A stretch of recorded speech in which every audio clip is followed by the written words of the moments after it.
তোমাকে কেউ বিয়ে করবে না।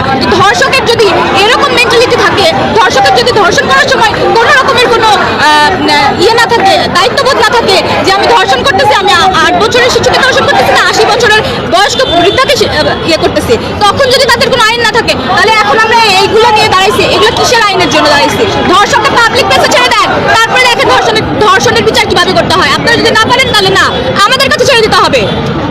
সমস্ত বাংলাদেশের দায়, সমস্ত বাংলাদেশের দায়, আমার দায়, আপনার দায়, সরকারের দায়, সবার দায়, সবার দায়। আপনি কার দায় দিবেন না বলেন? কার দায় দিবেন না? সবার দায়। হয়েছে কি, এখানে ধর্ষণের থেকে বেশি দেখলাম যে দায় কার, কে দোষ করেছে বিষয়টা তা না। দোষ ধর্ষক করেছে, ধর্ষণের শাস্তি মৃত্যুদণ্ড হওয়া উচিত। আমরা এখানে এই জন্য দাঁড়িয়েছি, আমাদের চাওয়া একটাই, মানে নিরাপত্তা, আমরা যাতে নিরাপদ থাকতে পারি। এবং ওই যে অনেকে বলে যে আইন নিজের হাতে তুলে নেবেন না, ধর্ষণ যে করেছে তাকে পুলিশে ধরিয়ে দেন, পুলিশে ধরিয়ে দিলে তার হবে না। যেখানেই ধর্ষক দেখবেন সেখানে মেরে সেফ না। আমরা যদি সেভাবে চলাফেরা না করতে পারি, আমরা কখনো প্রতিবাদে আসলে আমরা রাস্তায় নামি, আমরা নিজেরা কাজ করেছি, নিজেরা থাকছি, কিন্তু আমরা এতটা আসলে এখন যে আমাদের রাস্তার নামটা যে আমাদের সেফটিটা কোথায়, আমরা বাসায় সেফ না বাইরে, আমরা যেহেতু কাজ করি, আমরা কাজের দাবিটা কাকে জানাবো যে আমরা কীভাবে কাজ করতে চাই। আমরা উচিত, আমার মনে হয় যে সবার পার্সোনাল লাইফ আছে, সবার পার্সোনাল কাজ আছে। আপনার লাইফ আলাদা, আমার লাইফ আলাদা। আমার লাইফে আমি যা করতে পারবো। এখন যে পরিমাণ ভিডিও করে রাস্তাঘাটে ছেড়ে দিচ্ছে, একটা মানুষ অ্যাক্সিডেন্ট হচ্ছে তাকে হেল্প না করে রাস্তাঘাটে মানুষ ভিডিও করতেছে, এগুলো বন্ধ করার মানুষের সাথে আসলে এগুলো বন্ধ করতে হবে। কারণ বুলিং শব্দটা অনেক নোংরা, শব্দটা অনেক নোংরা, এগুলো বন্ধ করতে হবে। কারোর ব্যাপারে কারোর পার্সোনাল লাইফ নিয়ে এগুলো কথা বলা যাবে না, সোশ্যাল মিডিয়াতে আনা যাবে না।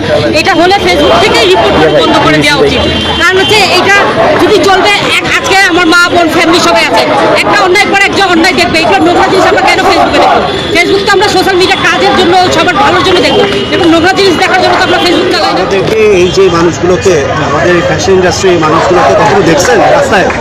আমরা কতটা বেশি ওয়ারিড, কতটা বেশি চিন্তিত, কতটা বেশি মানে বিরক্ত আমাদের সোশ্যাল লাইফটাকে নিয়ে, যে আমরা আজকে রাস্তায় দাঁড়াতে বাধ্য হয়েছি, কারণ বন্ধ হয়ে দাঁড়াতে বাধ্য হয়েছি। আসি আমাদেরকে দেখাই দিছে যে আমাদের প্রতিবাদ করা উচিত। ও একটা প্রতীক হিসেবে কাজ করছে। এক আসিয়ার বিচার হবে, হাজার আসিয়ার বিচার অটোমেটিক হয়ে যাবে। আমি চাই ওর এই বিচারটা খুব দ্রুত হোক। আর সবচেয়ে বড় কথা, আপনারা কেন জিজ্ঞেস করেন দায় কার? দায় কার মানে কিসের দায়? আবার কেন দায়? কে পোশাক পরলো, কী পরলো, ওটা ধরে যেটা ধরা হয়েছে, যেটা প্রত্যক্ষভাবে যেটা অন্যায়, সেই অন্যায়ের কেন বিচার হবে না? এখানে দায় খোঁজার কী আছে? বুলিংয়ের কী আছে? কাপড় পোশাকে কিসের কাপড় পোশাক আসার? আপনারা খুব ভালো করে জানেন, নট অনলি সে ধর্ষণ, ব্লেড দিয়ে তার শরীর কাটা হয়েছে। এটা কোনো চারটিখানি কথা? এটা কি চারটিখানি কথা?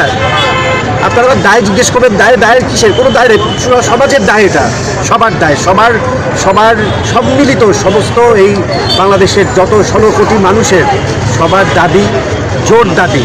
এখানে আমি আলাদা করে কোনো মানুষের কথা বলতে পারবো না, সবার জোর দাবি এই নতুন সরকারের কাছে। অবশ্যই আমরা খুব দ্রুততম, খুবই স্বল্প সময়ে একেবারে এমন কঠিন দৃষ্টান্ত, কঠিন বিচার চাই, যে বিচারটা আমাদেরকে অনেক কিছু থেকে সলিউশন করে দিবে।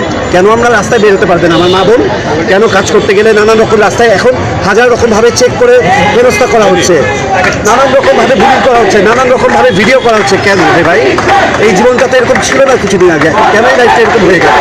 ডেফিনেটলি আপনারা প্লিজ এই বিচারটা আপনারা আমাদের সাথে দাঁড়ান। আপনারা যারা চ্যানেলরা বা সাংবাদিক ভাইরা, রিপোর্টাররা, আপনারাও পাশে দাঁড়ান। পাশে দাঁড়িয়ে এই দ্রুততম বিচারের প্রসেসিংটা আপনারা তাড়াতাড়ি করার ব্যবস্থা করুন। এইটুকুই আমার সবার কাছে দাঁড়ান। ধর্ষককে পাওয়া মাত্রই মানে তাকে মেরে ফেলতে হবে।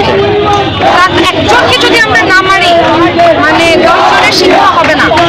যদি আমাদেরকে যেমন ভয় দেখানো হচ্ছে, আমাদেরকে যেমন মাইকিং করে বলা হচ্ছে মা বোনেরা আপনারা ঘর থেকে বের হবেন না, এটা কেন করা হবে? আমাদেরকে মাইকিং করে কেন বলা হবে? আমরা কাজ করি, আমাদের অনেক রাত দেখা যায় যে আমার যেটা নিজের গাড়ি আছে, ধরেন আমার নিজের গাড়ি আছে, কিন্তু আমার সাথে যেই পার্টিগুলো, মেয়েগুলো, বাচ্চা হোক, মুরব্বী হোক, তাদেরকে তো আমাকে বাসায় ড্রপ করে দিয়ে তারপর যেতে হবে। ততক্ষণ পর্যন্ত তো আমার ড্রাইভারের ফ্যামিলিও টেনশনে থাকে। তো সবাইকে আতঙ্কে ফেলে দেওয়ার জন্য যারা দায়ী, তাদের জন্য ওই 180 দিন 90 দিন আমি এগুলো মানি না। আমার কাছে মনে হচ্ছে যারা এই সমস্ত কাজে জড়িত তাদেরকে পাইলেই মেরে ফেলছে। জনসম্মুখে যখন একটা জিনিস আপনি ওপেন ভাবে করবেন তখন আপনার গ্রামগঞ্জ থেকে শুরু করে দেশ বিদেশ সব জায়গায় পৌঁছাবে। আপনারাই তো করেন সাংবাদিক ভাইয়েরা, তো আপনারা যখন এই নিউজটা করবেন যে একজন ধর্ষককে এইভাবে পিটিয়ে মারা হয়েছে বা হত্যা করা হয়েছে, তখন 110 ধর্ষক ভয় পাবে যে আমি যে এরকম কোনো একটা মেন্টালিটি আমার মাথায় কাজ করছে, আমি কি যাবো কি না, কারণ আমার শাস্তিও কিন্তু এর থেকে ভয়ঙ্কর হতে পারে। তো অবশ্যই জনসম্মুখেই আসলে শাস্তি হওয়া উচিত, এটা আমার মনে হয়। বাকি আমার টিম মেম্বারদেরও আমার মনে হয় তাই মনে হয়।